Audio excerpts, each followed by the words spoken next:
Mwanamke. Mwambie. Na shida la shule. Baba mtu. Una shida na laki mbili. Mwanzo una matatizo. Una msiba umenikuta. Kwa hiyo laki mbili naitoa wapi kwa muda huu? Alafu. Yaani kuna jambo linashangaza. Yaani sijakuwa na shiriki katika mazishi ya msiba. Au jambo langu mimi.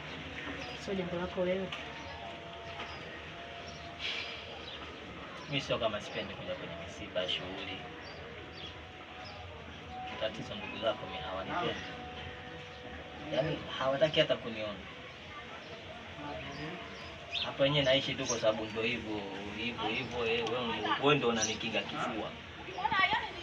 Ila sipendi kupindukia. Wewe unafikiria mimi ningekuja msibani pale? Si wangeniua.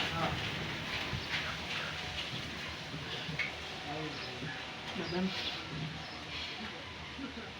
yaani katika maisha tunaishi na wewe nakutegemea sana. Na nilijua katika mazishi yale msiba uliotokea, nilijua utakuwa mstari wa mbele sana kuhudhuria mazishi. Lakini cha ajabu umejirudisha nyuma sana kama sio mwanafamilia. Lakini unajua fika kama wewe ni mwanafamilia.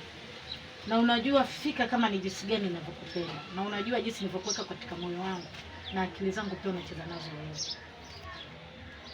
Hayo masuala ya mtoto wangu akupendi, sijui kakaangu akupendi, wewe anahusiana nini?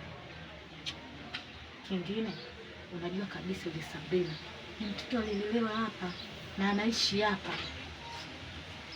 Na kama tatizo limetokea na mpaka umauti umemkuta, basi wewe ungekuwa ndio mstari wa mbele kushiriki katika mazishi.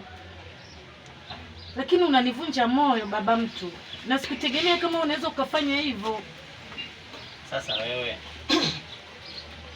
mimi kama nilivyokuambia, sio kama sipendi kushughulika kwenye misiba wala shughuli za nyumbani kwetu.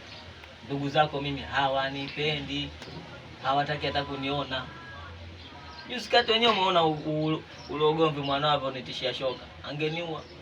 Mimi nitakuwa mgeni wa nani? Mimi nataka niishi maisha ya amani. Sijui umenielewa?